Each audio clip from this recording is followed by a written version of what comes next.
Welcome to the Guthrie America podcast. We sit down with amazing people who do life in our community and who are from here because we believe every story should be told. I'm your host, Heady Coleman, and today I'm sitting down with the one and only, ladies and gentlemen. The one and only is in the building. I am so grateful for my man, Zeb Robbins. Before we jump into this conversation with Zeb, would you please go ahead and subscribe to the podcast and leave a review? It would mean the meat the world to us. Hey, also a quick shout out to North Church Guthrie for giving us a space to be able to have these conversations. Thank you, North Church, for believing in the stories of other people and the value of connecting one another. But yeah, don't forget to subscribe to the podcast, YouTube, all the places, your favorite app. Zeb, how are you doing today? I'm doing phenomenal, man. How are you doing? Man, I am good. I'm grateful to be able to have you today. It's a pleasure. What year did you graduate? I graduated in 2019. 2019. Why is 2019 the best class ever? We had a lot of valedictorians that year. Okay. I think it was like 42. Are you get out of here? Yeah, it was nuts. 42 valedictorians. That's we didn't do anything like impressive sports-wise. But I can tell you, the brains were there, and I know that my classmates are like super successful today. So, 19's the best. That's pretty cool. 42 valedictorian. Now, back in the day when I graduated, there was a salutatorian. Do they still do that? I'm not really sure. Yeah. I thought it was weird that we had 42 valedictorians and like we had the top of the class. They were the ones that got to speak. But yeah. I was in the back. Yeah. I mean, I did my school. That was it. That's it. I didn't like math. Yeah, right. I am with you. I did my part. I finished up and all the things. So, how did you get the name Zeb? Do you know where you got that from? I did, yeah. I asked my parents that because it was one of those things where it's like, growing up, you kind of figure out everybody's names, and then I was like, man, my name's weird. Zebulun, one of the 12 tribes of Israel. Okay. Because my grandpa, he's a pastor at South Point. My parents always liked unique names, unique combos. But that was one of the names my parents picked for me. First name's actually Robert. That's a familial name. Like my grandpa, he has it. My dad has it. I have it. We just all go by our middle names. Besides Pops, he goes by Robbie. So, wow. But yeah, it's kind of like just a biblical aspect of it. Zeb. No. Oh, Zebulun. Yeah. Zebulun. Yeah. Zebulun. That's a cool name. It is cool. Have you ever thght about people would butcher it, mess it up big time. Well, is that what keeps you from going by it? I've slowly kind of been like going back and forth. Like my friends, they'll call me like Zebulun and stuff like that. Some people call me Z or just Zeb. Yeah. But when I meet new people or I do that order at a restaurant or whatever, I'll just tell them my name's Rob. Oh. It's just like the easiest thing. It's like, Zeb? No, I'll just say I'm Rob. That is funny. I do the same. So, of course, Heady is not my real name. Right. Gregory is. Mm-hmm. And so whenever I order something, I just say Greg. Mm-hmm. However, I don't know the percentage, but it's very high on who calls me Heady. Mm-hmm. And I didn't always introduce myself as Heady but for an order, I just say Greg. Yeah, it's straight up, man. Yeah. You don't have to worry about like, well, yes. Uh-huh. So does anybody call you by your first name? Because your parents call you Zeb too. Yeah. I mean, am I in trouble? No. I would say the only person that would say that would be my mom if I was in trouble. But like other than that, nobody calls me Robert unless they're just like trying to poke at me or something. You say Robert Zebulun. Zebulun. Yeah. Did she say the whole name or she just say Robert? Robert Zebulun. And then whatever I did wrong or mostly follows with, get down here. Yes. Uh-oh. Yeah. It's one of those things. Now you're the oldest. I am. Of how many? So my parents, they did a lot of like fostering and stuff when we got when they just kind of grew up. My older brother Skyler, but when he came into our family when he was 16, 14 in there. Gotcha. He said I was the oldest. He was like, I'm not taking that from you. But he graduated in 2008. Okay. But like biological children, there's 3 of us. Yeah. There's myself, Reese, and Jet, and then we have Abe, who's my adopted brother. Yeah. Officially, but he's the youngest. But he is the biggest and the tallest by far. Out of all of you. He is That's right. 13 years old and he is 6'3", 210 pounds, and he plays the drums. All man there. All man. So not being the official, but kind of the unofficial big brother, what was it like for you? Just doing the things, showing my siblings what to do and what not to do. Right. I'd, get in trouble and they'd learn. My siblings are very, very different than I am, and we all bring, special skill set to the table. Yeah. But I was the most normal, quintessential. I was the one that'd get in trouble going out. I was the one who was, You brought the life. I'm the one who had the late curfews. I'm the one who went over to friends' houses. My siblings, they did the same thing too, but it took them a while to get that footing. Gotcha. But I don't know. Just being a big brother was definitely really cool for me because I was there. I saw when my sister came. I saw when my brothers came. I saw it all. It was a really cool thing to be a part of and just to be a leader. Yeah. So. No, that's so cool. Yeah, I'm the big brother, and so it is definitely something. You can either own it or you don't, and you just want to be the example and show them. So no, it's really cool. I saw you recently downtown with Jet at the carnival. Yeah, and so I just thought it was cool. That's what made me ask you about being the big brother. Yeah, because I saw you with him, and it just felt like you were the big brother, and you had your little brother with you. I love him, and he's came out of his shell big time. Yeah, so after he graduated, he was a drum major for 2 years. He's incredibly talented in the band. Yeah. Ridiculously talented. Over the time, he's just really blossomed in this wonderful young man to where it's he's down to watch sports with me. He's down to play video games. He's down to just have a good time. Yeah. And he is my partner. Yeah. I love that kid. Yeah, they never stay the same. I mean, none of us do, right? And so sometimes someone can be something one way and you'd be like, oh my goodness, I'm just thinking about my daughter right now who's now, she just graduated and congrats, she's got a full-time job and she's still super reserved, right? And quiet, but she's coming out of her shade because I'm like, you can go to work by yourself all day, that's kind of nerve-wracking, but they can do it, Yeah, for sure. And so it's really cool. So if your family was sitting over there in your chair, mom, dad, brother, whoever, how would they describe you? Best friend, Caitlin, how would they describe you? I'd say kind of outgoing in a way. Definitely uptight a little bit sometimes. But I think one thing that they would probably all agree on is compassionate, fairness, and just being able to bring the love. I always thought of myself as the glue of my family, So when everybody would get in tiffs or something, I'm like, hey, let's love, let's be part, let's not fight. Even though most of the problems goes to me, but I digress. But no, I'd say just probably compassionate, loyal, just try to always do the right thing. Right. Regardless of popular opinion or not. Yeah. But goober. Just some crazy stuff like that. There's no time. Each of them will give you a different answer. Yeah. Who are you most like, your mom or your dad? It's tough. A lot of people who know my dad say I'm like my dad. A lot of people who know my mom say I'm like my mom. Personally, I'd say it's a perfect 50-50. Okay. My mom, she's from New York, and all of her family is from upstate. And my dad's, all from Oklahoma. Yeah. And so, I've got the aspects of both of them, I think it's perfect. I know, my grandpa, I'm a spitting image of my mom's dad. Okay. And he passed. He was actually here in this building when this was Colonial Estates. Oh, really? This is where he passed, yeah. Oh, wow. And, World War II veteran. Super phenomenal guy. I only have a very few memories of him. Yeah. Because he passed in 2002. And I was 2 when he passed. But I've looked at pictures of us as the same age, and it's spitting image. Really? Isn't that so cool? When you can look back, or even just thinking about who you most like, your mom or your dad. I can feel times where it's that was my dad all day. That part of whatever just happened was my dad. Or there can be moments.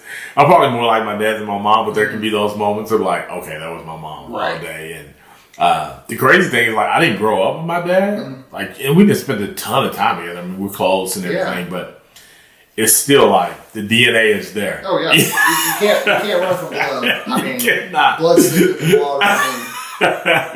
You can surround yourself anywhere. This genes will kick in. For sure. Growing up in Guthrie, did you go through K through 12? Yes.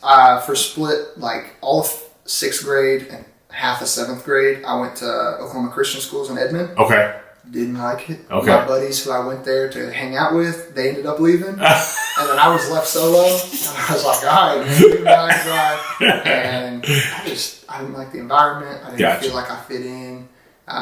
It's definitely a completely different walk of life. But then I came back my 7th grade year. And, but yeah, I hit every building. Yeah, you hit every building. Like, yeah. Which one stands out to you the most? Like, is there a building out of the Guthrie schools that you like, I remember this one the most? I would say, like, growing up, it was definitely, like, the high school. Okay. Because, that's where I like to spend a lot of time. Because Skyler, all of his sporting events, because they won state championship in basketball and football those years. So I was always up there. Those kids were cool. Hang out with the cool kids. Hang out with the old grown kids. Yeah. And that was, like, the fun thing to do. But now that I'm older, like, historical-wise, like Fogarty. Okay. Fogarty over off of Wentz. Like, beautiful, super historic. Yeah. Like the architecture's there. Same with the junior high. It's a 50-50 between those two. But yeah. Like, I got the architect in my mind. It's just like beautiful buildings, But either one of those two, Fogarty or the junior high, just strictly off of like the architectural and the historical. The structure of the building. Yeah, just the beauty of it. Yeah. But, yeah, it's gonna be sad if a day comes where I feel like Cotterell wasn't quite like Fogarty and in the junior high. Mm-hmm. And so it wasn't quite as for me, but I think like if Fogarty and the junior high end up having to go down, I think there would be this sense of like, oh my goodness. Yeah. Like, because they are, like you said, they just have great structure to them. Yeah, and the historical. It's like the feel of them. Value. Which, when people come together, that's some of what they want to see is kind of like this history and stuff like that. So if you start taking away some of these buildings, it's like, we're just another town. Those buildings make us unique and everything. Did you have any favorite teachers growing up? Oh, yeah. Which ones stand out to you? And this is in no particular order. There are some who are still very prevalent in my life. But I think each teacher was like just handpicked from God for me. Yeah. Exactly where it needed to be. Even the harder ones, even the ones at OCS. But Maureen McWhorter, do you? I know it's Jaden Chappell's wife. That's Sarah, I believe her name. It's Sarah's mom. She passed a few years ago. She was my mom's teacher. She was my teacher. She was the whole family's teacher, and she was like just a sweetheart. Yeah, had the softest soul. She was stern, but it was in that just like motherly love and nature. Yeah. Nancy Bradley. Oh, yes. Nancy? Yes. She was awesome. Miss Gillette, she was phenomenal. Just like those are like the ones off the top of my head, but even just like some of the high school teachers that I still have like continued like friendship with today. Yeah. And like guidance, amazing. Justin Geisler, he was here for a little bit. But he was like, that was my man. Yeah. That was my man. And even growing up, like him and I, like we're still talking, we're still in contact, and that's a good dude right there. Yeah, it's kind of funny, like once you get adults and then these teachers are adults and now you can have these common like relationships with, and you're like, man, because when you're a student, it feels like they're just so far out there and that would never be. But I've had a few teachers on the podcast and I always talk to them about when their students become old enough to call them by their first name. Right. It's still like Miss BB. Yeah. I remember a couple of years ago, we were at a football game just talking, She hadn't been my teacher since kindergarten. Yeah. And, I was like, hey, Laura. And my mom, Zeb. That is Miss BB. I'm like, all right. No disrespect. I love both of you. But you know what I mean? It's like, it still feels like disrespectful. Yeah, right. When I see older teachers, I'm like, Miss Hedge, how you doing? Yeah. I don't call her by first name or whatever. Miss Hedge, Mr. Hedge, you start rolling these names, and I'm like, oh yeah. Yes. Perfect people. Like, it's now that some of them are getting to a place where they're passing away. I'm like, oh man, I wish I would have done an interview with them. I wish I would have had a conversation. Like Mr. Sykes recently passed. I'm like, oh my goodness, I did not get a chance to have a conversation with him on the podcast. Oh yeah, he was a great guy. He was super prevalent in the community too. Yeah. I loved him and their whole family. Yeah. I went to school with his grandson, Zachary Sykes. Yeah. Like, great people. Yeah. I was bummed I didn't get to make it to the memorial service. I know. Yeah. So, all right. Hey, we got our first segment. It's called Top 5. Okay. And we're going to share 5 cities. And when I name the city, you got to put it in order, 1 to 5. And once you place it there, you can't put it anywhere else. And so these are just some common, popular cities, and you just got to share with me which one you think would be where on the top 5. The first one is Alaska. Is 5 the worst and 1's the best? Yeah. 5. 5.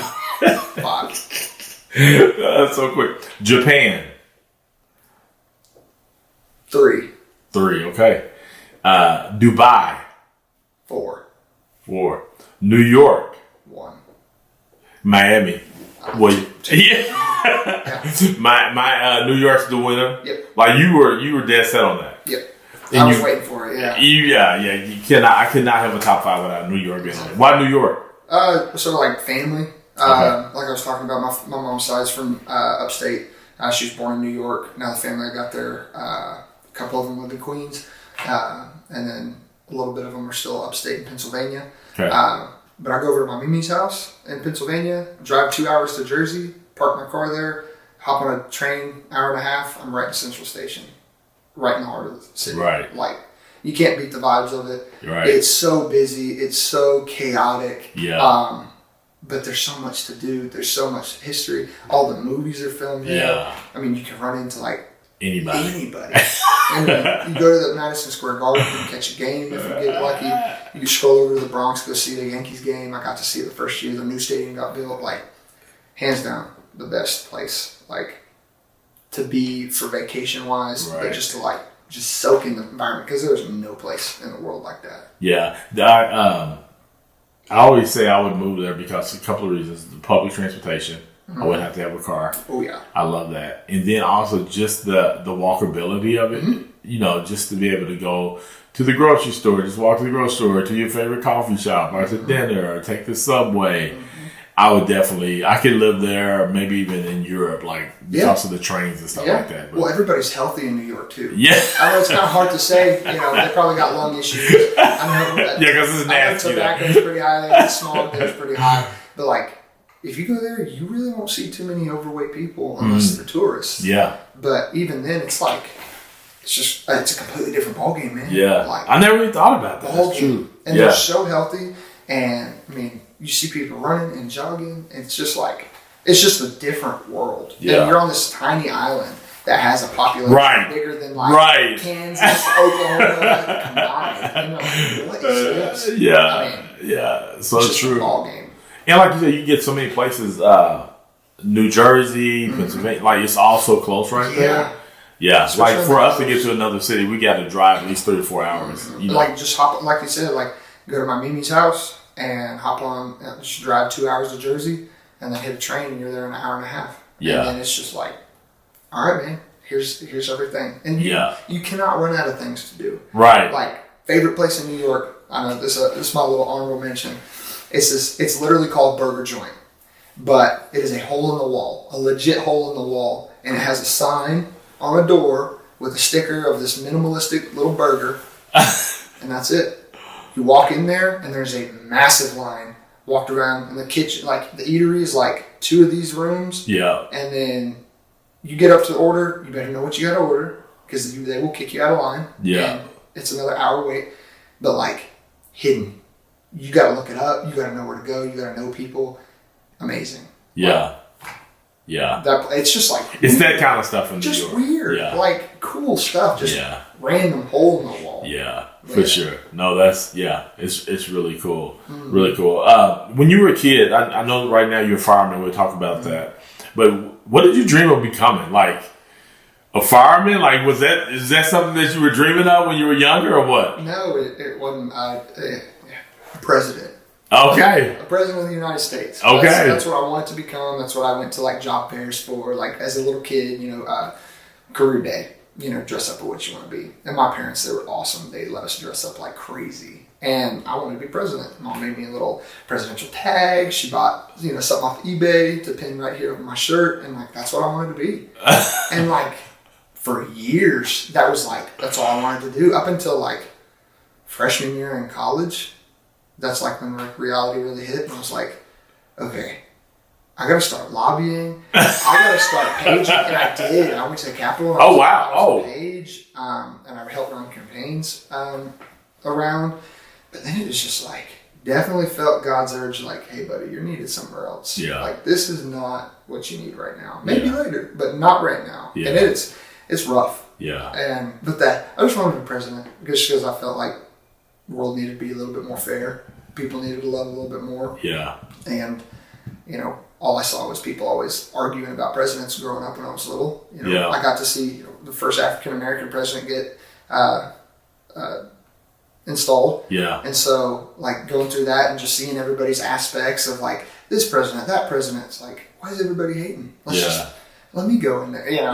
But now as an adult, I'm like, oh, it's not that easy. It's not that easy. And it's nasty. I just want to love, man. Yeah. I just want to love, and I want to have. That's so cool. Yeah, I don't know if I've ever heard anybody just like, I want to be president, and literally have it up until, I thought like you was going to say, until I was a 10 or 11. You was like, up until your freshman year in college. I want to be JFK Jr., man. Like, I didn't want to put any like harshness on people. I just was like, maybe if I get in there, I could do something to just like, hey, let's just love. Yeah. Let's just chill. Actually bring Jesus in this place. Let's freshen up a little bit. Yeah. But, maybe it's a call one day, depending on whatever position I'm in. Yeah. Whether it's at the fire department, whether it's in, a group or, anywhere. Yeah. Do you are you still drawn to like politics? At least just keeping up with it, or it's tough. Like Caitlin and I, we're two completely different views. Oh, okay. But we respect each other and we know each other's boundaries. Now, who is Caitlin? So the people know. Yeah, Caitlin's my girlfriend. Yeah. We've been together for 3 years. We, up and downs like everything. Yeah. But we prevail. Works hard. She's in school, getting her vet degree. Yeah. Super hard. Respect everything from her. Yeah. But her and I have two completely different political ideologies. Yeah. But we both agree on the moderation of love and compassion and care for all. And that's where we always agree. But I like to keep up with stuff, but I don't talk about it much. And that's kind of a rule. Like, for sure. There's no need for it. Yeah. But I've always kept interest in it. That's cool. I just want to help people, man. Yeah. Like, that's all I want to do. I'm glad to hear that you're still keeping up with it. Without, I think you could keep, like, politics is definitely one of those things, like, you can be keeping up with it and not have to have a whole bunch of discussion around it, but you at least are aware of what's going on and the changes that are being made and all the things. And so that's cool because, hopefully one day I can be able to say, I did a podcast with the President of the United States. Man, take it to Vegas. I'm just kidding. No, like I said, that was like one of those, like, I want to be an NBA basketball player. Like, I wanted to be I wanted to be Blake Griffin. Like, I love Blake Griffin. He went to OCS. He's from Oklahoma. I loved him. His style of game was, like, aggressive, and it was awesome. Then I realized, I'm barely 6 foot tall. I can't jump too terribly high. I can shoot, I can guard, but that went out the window. Yeah, real quick. But the president one stayed for a while. The president stayed for a while. Yeah, the president one's probably more realistic than the NBA one. 100%. You know what I'm saying? To a certain degree, it's like I'm in the NBA. I'm an usher. I get it for free. I work with the NBA. Right. I get a ring. The DJs that we have on Sunday. We have a DJ on Sunday here at church, and he does the games. Yeah. And he's a DJ for the Thunder games. And he was saying, like, if they win, he gets a ring. He can get a ring. I'm like, how cool is that? I hope they win. Yeah. That's all I want, man. That's all I want. Did you watch the game last night? Of course. Are you? See, I'll be like, I watched the game, but really what I'm doing is it's on. And I'll come back, look at the score, whatever. You're all in. You're like my brother-in-law. I'm wasting time. I am all in, locked in. I will get up only during commercial breaks. I will not pause the screen. mean, it is like I'm texting, I'm on Twitter, like talking to my buddies. All like, the things. I'm in it. Yeah. I'm so emotionally involved, I will get myself hurt. It is not fun. What is your favorite sport to watch? Basketball. Is basketball your favorite sport? Basketball, my favorite. Okay. That's always how it's been. Why basketball? Like, when did you fall in love with basketball? My dad loved baseball. Kind of forced it upon me when I was a little kid. Yeah. I loved it, but in kind of retaliation, I was like, I'm going to play basketball. Until him and I came to a good agreement, and I was decent at ball. You know, I went to some scouting camps growing up. I played in the varsity squad in 7th grade here at Guthrie. You know, ups and downs, but like I loved it. Unfortunately, all collegiate aspects went out the window because I broke my hip when I was 17. Okay. And all offers, all, you know, scouts, that was all done. But I love the game. I love it. It's fast. It's fun. And now we got a good team again, and it's even more engaging. But even before then, I was still a massive, massive fan. It's just basketball. I don't know, something about it. It's just so unique. It's a new game. It's a new game, you know, just recently invented, like less than, like it's like 100 and something years old. Yeah. Like barely. It's beautiful. Yeah. Like, yeah, basketball's fun. Mm-hmm. I was one of my Zell was really our only athlete in the family as far as, and I always wanted to play basketball. Tennis star. Yeah. He went tennis and he played soccer for a long time. Yeah. But I was like, please play basketball. One that was indoors, you know, so regardless of the weather, you still could always play and all the things and stuff. So, but basketball, yeah, it's fun. Hopefully it's under window. I was glad they won last night, so it's a good chance they're going to finish it out. 3-1. They got 5 more games to win everything. They got which is crazy. To go to the finals. Yeah, isn't that crazy? That's awesome. I know I was 11. It was like June of 2012, so my birthday's July. So yeah, I was 11 years old when they went to the finals last, and that's when they played the Heat. I'm so pumped. Like even the guys at the station, like pumped. Yeah. We set our time aside. I'm the one who's like, hey, everybody get in here. Yeah. I'm not sitting here alone talking to myself. That's what I got the house for. Who is John? Let me think. I met his wife. His wife's name's Angela. Is there a John? Fairless? John Fearless? John Fearless? Fearless. Fearless. Yeah. Okay. Yeah, I met his wife at a wedding. Yeah. Yes. Man, I'm trying to think how they were connected to the wedding. Yeah. I can't remember. But he's a great guy. He's been working at Guthrie since before I was born. Oh, no way. Straight up. There's a couple guys who are still working today who've been working at Guthrie Fire since before I was even born. Wow. And would Rice be one of those? Yes. Okay. That's my immediate captain. He's his crew. I think Greg Naktoff, Sean Rice, Greg, yeah. John Fairless. I want to say there's one more, maybe Ryan Adams. But is Ryan from Guthrie? No, I know Fearless. Deer Creek area. Okay, but Fearless is he lives. I know he lives in Guthrie, but Rice and McAfee are from they've been John's been like one of those honorary Guthrie citizens. Yeah, since he worked at Oak Cliff for sure down South County. Yeah, for a while. I think that's what his wife said. So, yeah, but yeah. So I'm sure I know if I see him, I would know who he is. And then also, oh my goodness. I can't think of his name. He has all the tattoos. Heimer? What's the first name? Drew. Yeah. Yes. Drew Heimer. Yeah, that dude's a Drew. beast. But he still lives in Edmond, right? Yeah. Yeah. He's a beast. That's my best friend. Yeah. Like, always talking. He's the union president. I got elected this year to be the union vice president. So like I said, the president thing's coming up. It may not be the president of the United States, but I am the president. And so he's the president. I'm the vice president. What is the union? What is that? So it's a union. Basically, it's just to have a say and a voice to engage with contractual obligations and protection from the city. Okay. So it's like we are absorbed into our own entity. We pay dues. We have union meetings. Gotcha. We'll do, like when contracts are ready to come up, we do negotiations with the city, of all types of things. And so we have the president, vice president, and the treasurer. Yeah. And that's called the e-board. And then we have different boards for different aspects and stuff. But yeah, it's a cool thing. Definitely nerve-wracking because I'm new. And 3 years will be this year at Guthrie. And you'll be 3 years? Mm-hmm. Wow, time flies by. I know, man. It's crazy. That's crazy. Yeah. and I'm already like looking at the seniority list because we've hired a ton of guys under me since. I'm almost halfway up the board. At 3 years? Yeah, we've got one of the youngest, like, after, what do they say, within the next, we did some math a long time ago, and I don't know the numbers, but it was like, with everybody involved, like from the highest seniority guy to the lowest seniority guy, there was like 350 years of shared experience. You take out the top 5 guys, it's like 130. It drops that quick. Yeah. Wow. Yeah. And so it's insane. Because the top 4 is probably like 150 by themselves. Then they've got like 30, 25, 28. Yeah. I mean, it's insane. Yeah, it's pretty high. I mean, it goes up fast. Yeah. But yeah.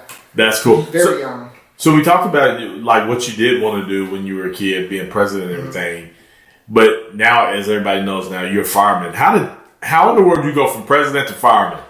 God. Now, COVID. So, at school, wanted to be a nurse. When I was in high school, I went to Meridian Tech. I got my phlebotomy technician license, which is just a fancy word for I worked in the lab and I drew blood. I worked in the hospital at Mercy Hospital. I had a little crash cart. I'd go to different floors and stuff, collect blood, send them down through the pneumatic tube system. But COVID really kind of burnt me out because I wanted to be a nurse, and that's what I wanted to do. And I was like, oh man, I don't want to do this anymore. Like, this is awful. Like, everybody's kind of mean. Everybody kind of like hates their life. And I'm like, nope, this ain't for me. I want to be a teacher. And a lot of teacher friends that I have were like, dude, no. Don't do that. And respectfully so. And then I was like, I'm going to do it anyway. And so I first tried to sub, and I put it on my sub application and everything for here at Guthrie. Didn't hear a word. What? I know Dr. Simpson real good. Yeah. I know, at the time, Doug Ogle real good. Like, why am I? Nothing. Not a word. Try again. Nothing. Not a word. All right. Okay, God. What do you want me to do? Well, in Stillwater, I had 2 neighbors. We live on a corner. Neighbor at the corner, he's a firefighter for Stillwater. Then me, the neighbor right next to me, was a OSU FST instructor, which is just fire service training. And I was at my parents', like, just kind of crashing out one night. I was like, man, I don't know what to do with my life. I'm at the time like 21, 22 years old. I have no idea what I'm doing. I want to be, park ranger, president, or firefighter. I was like, come on, park ranger. Right. And I was like, maybe go to the military. But I was like, And then my dad was like, why don't you just talk to Holden? I talked to him next door. He's a Stillwater guy. And so one day I was like, all right. Hey, man. What's up, Zeb? How do I become a firefighter? He brought me in, showed me everything, what to do. And that day I signed up at OSU and signed up for their entire fire academy. You did one in Oklahoma City? Yeah. Uh-huh. And so I signed up for that one in Oklahoma City. It was a 16-week course. Get your certifications. There's a bunch of them. And it's like a boot camp. And they beat it into you, man. How to be a low man, how to be hireable. They go over interview stuff, like everything, on top of getting all your certifications in your class. And then I want to be here in Guthrie because it's home. Yeah. I mean, I've tried to go over other places, but I was always called here. Yeah. And talked to the chief at the time, and I was like, hey, how do I do this? He was like, well, you need your EMT basic at minimum. Because there's 4 levels. There's an EMR, EMTB, EMT advanced, and paramedic. And he was like, we require the basic. So I was like, cool. Looked up, oh, hey, 2 days after my fire academy's over, I get 2 days vacation, and I go right into the accelerated EMT basic course at OSU. A couple of my buddies went there. And us 3 are the only ones that of our class who got hired. One of the guys at Piedmont, the other guy's at Edmond. But after that, I was like, man, this is what I want to do. I just felt this like innate calling, and everything was working like smooth, like perfectly, acing all my tests. Took my national registry for my basic, got it first try. Volunteered at Woodcrest for a little bit, and then Guthrie opened up. Boom, got it, and I've loved it ever since. Then I got my paramedic license. Because Guthrie requires you to have your paramedic license within so many years of hiring. Got that, passed that first try. Like, awesome. Love what I do. It's That's a job, cool. but it's life. You spend time with these guys. Yeah. They become your family. Like I said, we work, 12 days a year, or 12 days a month. And, but it's all 24s. Like, these guys become your family. Yeah. You start picking up each other's habits. Yeah. You start getting mad at each other. Like, it is straight up like fraternity house. And it is the craziest thing I could have never possibly thought I would be in. But it's awesome. Yeah. And like I told you, I just want to help people, and that's all I get to do every day. Yeah. Yeah. That's awesome. Yeah. And you're caring for people at some of their worst moments. Yeah. You know, and so Well, no better ministry. Right. Well, when I first started, there's spare details, obviously, but when I first started, like, one of my youth pastors, she went into cardiac arrest. That was my second day at work. 3 days later, there was a guy in town who had some gunshot wounds, and we had to fly him out. A couple days later, we had the tragedy out at Guthrie Country Club at that lake. Mm-hmm. I mean, and all within 2 weeks, I'm like baptized. Like, it's like, there you go. Yeah, that's it. It's on you. And it's just like, these are all people's. And in between, you know, I'm running, you know, people with headaches and people who need help up the floor. And you just learn. You learn how to just love on people. Mm-hmm. And it gets tough. Yeah. It is tough. When it's 2 a.m. and you've ran to the same address now 3 times in the same shift for the same thing, and all you want to do is just yell at the person. You go in, hey man, how can I do? What can I do to help you? You know, what can we do to get you some help? Yeah. You know, because obviously you calling is not helping. Right. You know, it's tough, but so rewarding. And those guys, you pick up those skills that like you couldn't imagine or even fathom getting these skills from anybody else. Yeah, you're saying skills from your other coworkers. Yes. Yeah. Like, just because they've been in it for so long, right. And they just know how to navigate certain situations. You like, oh my goodness. Well, yeah, like I said, I'm a 3-year guy. You know, I've been on, you know, very short time, no rank, just straight firefighter paramedic. I mean, but with our manpower and how things shift around, the last shift I worked, I was a lieutenant out of rank.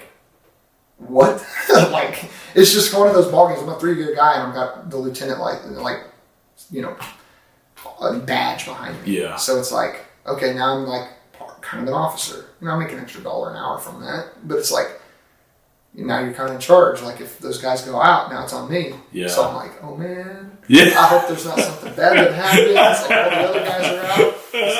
I don't know what to do. But that's the thing. If you just admit you don't know what to do right off the rip, everybody understands you don't know what to do, and we're all just going to pick up. But if you're going to act like you know what you're going to do, and you're going to get somebody hurt. Yeah. Yeah. But it's all about just like, we say, leave your pride and your feelings in your glove box each morning before you come in. Right. So, but all of those guys have kids, and they come up here, and like, we're all so young. All these guys up here now who just started, like, we're all so young. Yeah. Like, there's like 19-year-olds, and they're some of the most equipped 19-year-olds you could ever. I mean, they have gone through everything. Yeah. And they're only 19, but these guys go out and see some of the craziest things a person could never imagine, and you can't have a beer with them or something. Like, it's stuff like that. It's like, it's tough. Yeah. But good support systems. Do you think that it's different for you because you're in the town that you grew up in too? Like, you're showing up at people's house and they're like, Zeb, what are you? Right. And like I said, like, first couple of days of me even working, you know, I went to my youth pastor's house when she was in cardiac arrest. And like, I had no idea what I was doing. Mm-hmm. I didn't know the ambulance very well. I sure as heck didn't know or have my bags memorized yet to where all my medications and tools and supplies are yet. But like, I walked in the room, you know, found the husband. He was upset, obviously. And I was like, hey, man, come here. Like, let's get you out of here. Like, knew what to do. And every once in a while, like, knowing these people, you know, helps situations significantly. Yeah. You know? Yeah. But, there's definitely a benefit to it. But also, but I'm just thinking, like, if you see some people, you know, it's like, oh my goodness, this is so-and-so. And they're having to go through so much. It just feels like it could be emotional, very emotional, which I know it is. You don't get away from that. Or seeing people, you know, all the things that you see. So, but it's like I said, I told you, I just always wanted to help. I've always wanted to love. Yeah. I've wanted to serve, and so having that opportunity to just go every single day I work, have that opportunity to serve. You know, have that opportunity to add that patient or that person's name to my prayer list. Yeah. And just, you know, every morning I walk in, like, God, here's my hand. Please hold me the whole time, because I'm still a new medic, and it is a ball game change. It's like a whole game changer. Yeah. Like shifting from the EMT basic to a paramedic, because now it's on you. Now you got to know what you're doing, you know? And at the point, like, I get overwhelmed. I just look at my guy. I'm like, hey man, I don't know what I'm 100% doing. Let's work together and let's get this figured out. Like, some of your craziest and stressful moments are from that, but like, that's why we have protocols. Yeah. That's why we have, you know, other guys at the shift. That's why we have helicopters. I mean, that's why I got everything. Yeah. But that's why I got God 100%. Yeah. No, that's good. All right, this is called Pass or Answer. The new next segment, Pass or Answer. All right, you can say pass or you can answer. Okay. What's your go-to social media platform? YouTube. YouTube. That's funny that now people call that a social media platform, where it used to be YouTube was its own thing, but it's really a social media platform. Yeah. Do you have a book you most suggest to others outside of the Bible? Yeah, I'm not much of a reader. Okay. Genuinely. But I read comic books. Okay. My favorite comic book. It's like a superhero. Gotcha. Book. It's called Invincible. Okay. It's graphic. It's mature audience, but it's a phenomenal read. Yeah. It's the same makers as Walking Dead. Those guys who made Walking Dead. Gotcha. They made this cartoon, and it's awesome. Gotcha. Did you ever meet Fred Anderson? He used to work here. I'm sure you've seen him over the years. I'm sure I have. Yeah, but Fred was a big comic book guy. Yeah, I'm bummed now that you said that, because that would have been great for him to know. Books. Yeah.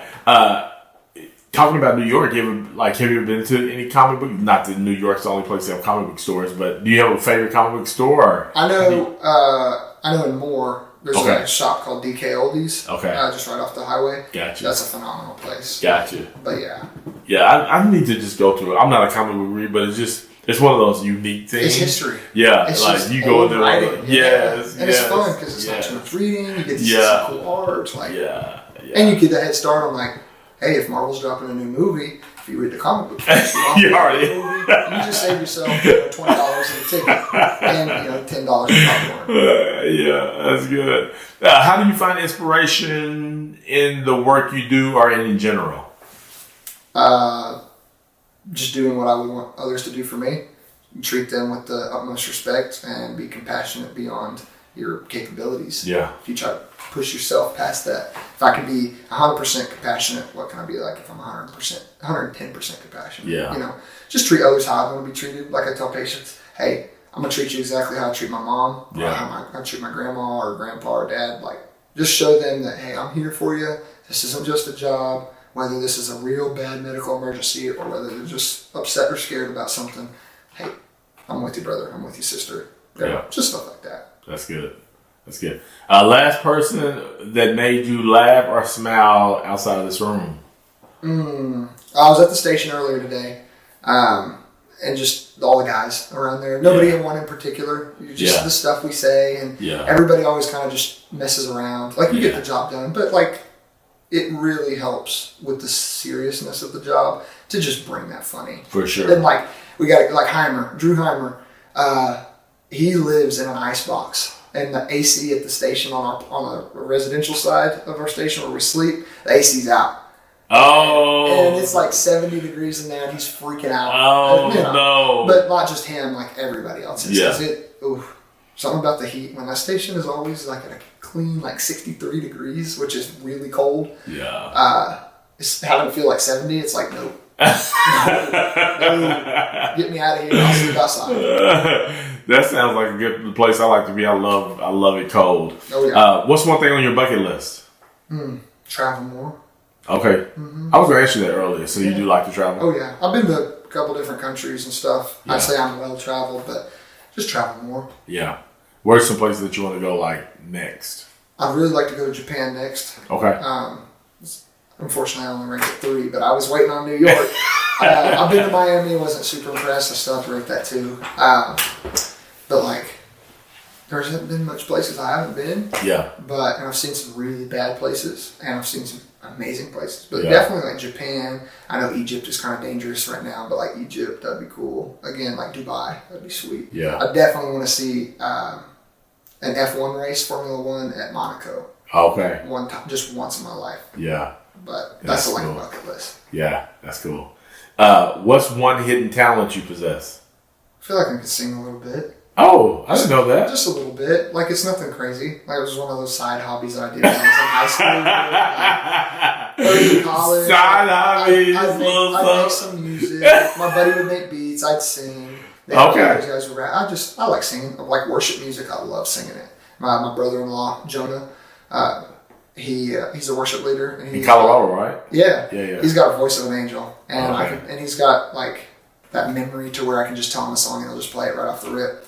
And when he comes down, he'll always bring his guitar, and we'll have a couple of drinks and we'll sit out by the fire, and he'll just sing, and we'll all sing, and I love that. Yeah. But singing for sure. That's good. If you could be any animal, what would it be? Probably a lion. Why lion? Oh. Just the representation. For those of you who are not watching on YouTube, he just showed me a lion on his forearm, so he's all in. Well, this is the Lion of Judah. There's something really cool I wanted to get my buddy from the station. He tattoos on the side. So I got that from him. Gotcha. Probably a lion or something that could fly. Yeah. Lions, because it's just beautiful. Yeah. But something like a bird, if I could be that, just because I can fly and see the world from a different perspective. All right. What's the weirdest food you've ever eaten? Oof. That's tough. I know when I went to Europe, there was a lot of weird stuff. Like, I know it's not weird, but like Wiener Schnitzel, like that was the weirdest word I've eaten. But like just random stuff, like I don't even know what any of this stuff is. It's delicious. I'm not a picky eater, but like probably like uncooked octopus or something. So you'll try anything? Anything. Oh wow! I'm not picky at all. See, I'm like, no, I'm good. I'll pass. Once. At least once. Oh, yeah. And I've been trying to like olives. I hate olives. What? Green olives? Any olive. No way. I don't discriminate. I don't like any olives. I try, man. I try like once a month. If there's somebody that's like, man, I'll try to pop them in. I'm like, this is terrible, man. Once a month, I'm trying to olives. I try. I love olives. Yeah. They're just a great snack, too. They look good. Yeah, they look good. I mean, I'd love to just be able to snack on some olives. Like, give me some pickled okra. I'll snack on that. Some banana peppers. But not okra. Just can't. Oh my goodness, that's so funny. If you could write a note to your younger self, what would it say? Trust in God. Don't lose sight. Just hang in there. Yeah. But really focus on God. Yeah. That's good. That's really good. What's the best piece of advice you've ever received? And who was it from, if you remember? And it's probably something from my dad or my grandpa. Yeah. My mom said stay away from girls. That's a pretty good one. That's what Aaron told you, stay away from girls. Still say that. Whatsoever words come out of your mouth. Stuff like that. Those are like the most memorable ones. Gotcha. I don't know. Good. I can't remember off the top of my head, but definitely like something from my dad or my grandpa, because just the wisdom that they've gone through and working with the church and stuff, like seeing many people and probably something from one of them, but definitely my mom stayed with me. Sure. That is hilarious. That sounds like a mom. I love her. All right, we're gonna go to the next segment. This is Would You Rather. Okay. Just because we're just gonna go into it. Would you rather? Oh, we just talked about this, so I know the answer. But would you rather have the ability to fly or be invisible? Fly, 100%. All day. 100%. People who say invisible, I'm concerned about them. Yeah, man. Why do you want to fly? We stay here. Would you rather travel to the past or the future? Past. Really? Past. For sure. What you looking for back there? Just looking for something cool, man. I mean, obviously, I could go back, talk to my grandpa and stuff like that. Yeah. But like, I don't know. Just go back to the past. I like architecture. I love history. But like, I don't know. Yeah. Just because I know already about the past, I feel like I got a leg up. If I'm going in the future, I'm like, man down. I got nothing to use. That's what most people say. It's like, I don't think I want to know the future yet. Let me just live. The past, I already know. Yeah. Like, for the most part. Right. Like, we know what happened. And just see how people acted. Yeah. Like, are the movies really accurate? Is this how they acted in the 50s, or was it way worse? Yeah, or was it crazy? Was it, Yeah. Or was it that hard? Yeah. Yeah. Or go back in the past, make a bag, and then bring it back. Because inflation. Would you rather win the lottery or have a job you love? Job I love. Any day. And I say this perfectly right, if I worked the same job right now and I didn't love it, I'd be done. Yeah. Like, that job, I feel like if something you spend in so much time of your day, right, and so much aspect of like your career and mental prowess and just energy into, dude, if you don't like it, leave. That's what I tell people, man. Like, if you don't like your job, leave. Yeah. There's so many things you can do, but like, for sure, like. There's been so many times I've told people, just leave. Like, you're so miserable, like. It's hard though, because people get stuck. And, then, you know, with people who are. Especially if it depends on lifestyle. Finances. Yeah. And just stuff like that. Like, oh, I got a mortgage, or I got a car loan, I got this debt. It's like, I get it, man. All those try. things. Yeah. But yeah, definitely. Lotto would be sweet. Yeah. But for sure. For sure. Lotto! Yeah. Would you rather live by the beach or in the mountains? Oof. 50-50. I'm feeling beach right now, though. Okay. I'm feeling beach. Hawaii is beautiful. Yeah. Yeah. Oh, I was going to ask you, prettiest architect, like the places you've been and you're like, oh, this has the best. Definitely like old Germany. Okay. And somewhere in Europe, those cathedrals are insane. Yeah. Like, they literally look like, how did man make this? Yeah. There's no way. It's and crazy, that's really like aliens have to make them. Yeah. Just turn it to a different podcast. No, definitely like that. But also, like, when I went to Chicago, are you familiar with, like, Frank Lloyd Wright? He's an architect.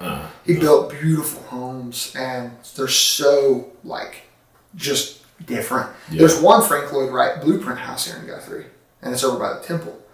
You know Dyson Brackett? You know Niles Brackett?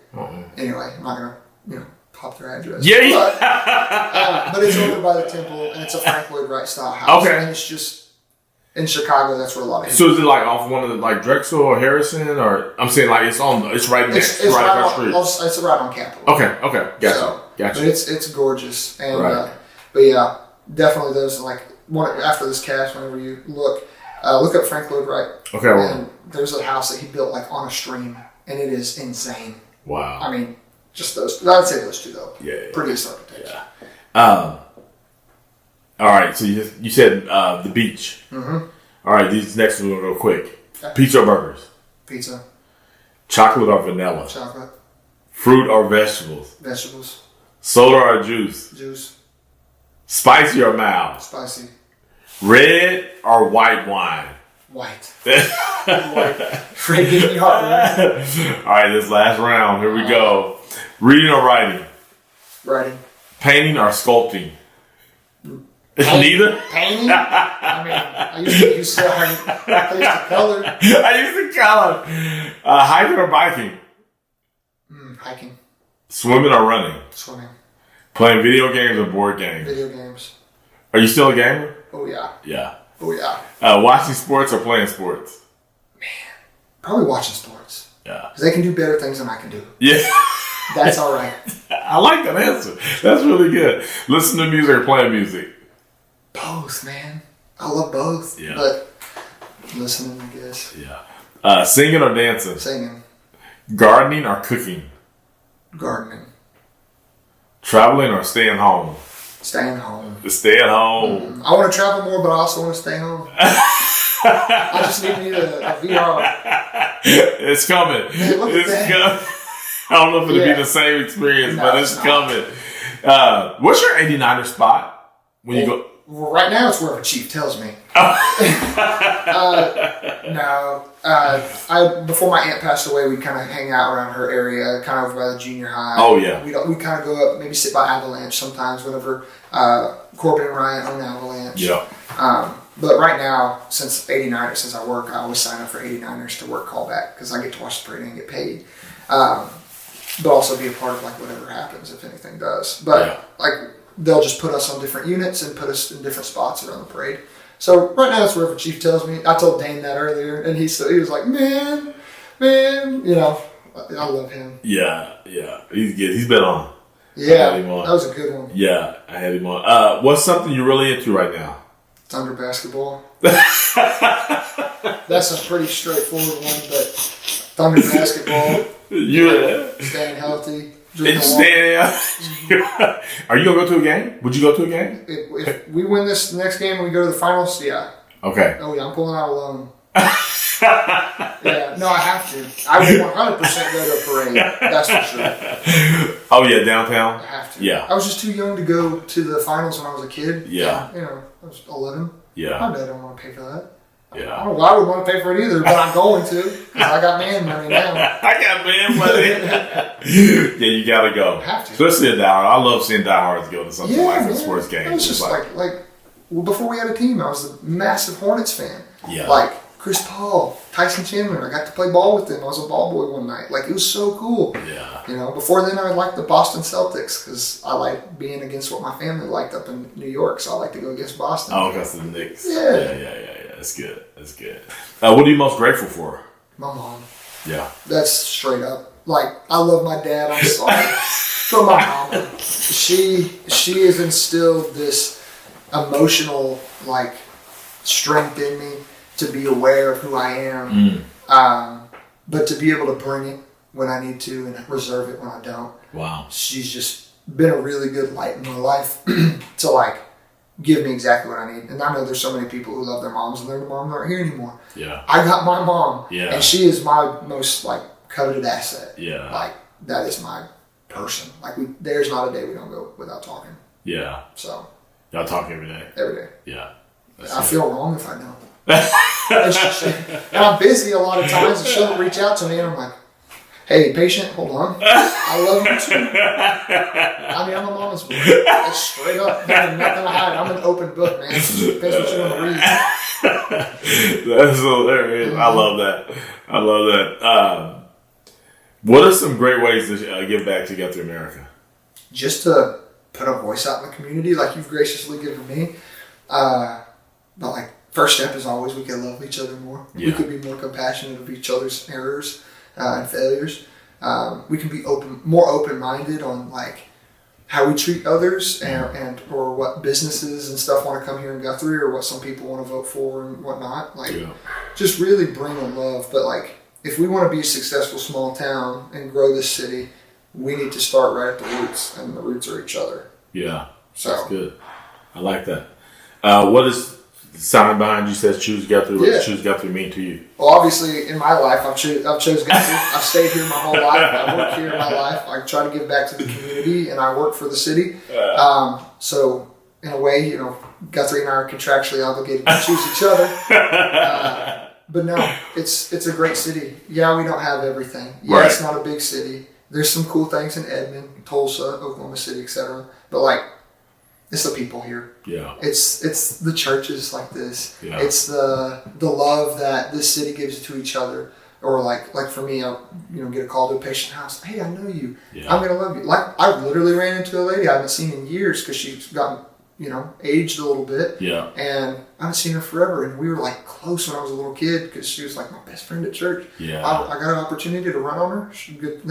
She was good, but bless my heart. I gave her a hug. She told me she loves me. She told me she's proud of me. She hasn't seen me in 10 years. Yeah. Yeah. Like that. That's you can't. You gotta choose Guthrie for something like that. Yeah, yeah. Those kind of moments, especially for somebody like yourself who grew up here and everything. Yeah. Like, it's just, those are really big deals. Yeah, I appreciate the work that you get to do in your team. My grandfather, I cared for my grandfather for a little bit, and there was a couple of times that you all had to come. I mean, even with my son, it's public, like him trying to take his life and you all showing up, and always loving, always just calm, cool, collective, like feeling like there's just craziness going on and they just show up, just chill. You all just have that ability, which is great. It's just organized chaos. Yeah. Just come in and just know that you're going to take care of things. Yeah, so that's really cool. Thank you, man. That's why be any other way. Yeah. Hey, you got who you want to give a shout out? Anything, last thing you want to say? Man, just have fun with life and continue to live each day to the fullest because we're not promised it. Give somebody a hug. Yeah. Be cool with somebody. Yeah. Try to drive better on the roads when lights and sirens are coming your way. No, all seriousness, just give each other some more love, honestly. Yeah. Just smile more. Heady, you do a great job at smiling and bringing the love and the joy out of people, and that's something I like really cherish when it comes to like hanging around and seeing you. Yeah. But like, shout out to you for having me on this, and my family and my parents, girlfriend, grandma in Pennsylvania, she's going to see this. But, shout out to memes. But yeah, straight up. Yeah. Just really thankful for this opportunity. Cool. And, go win. Go. Ladies and gentlemen, thank you for hitting that play button for another episode of the Guthrie America Podcast. We are on a mission to have every story told of every individual who do life here and who are from here. And the question I love to end with is this: will yours be next?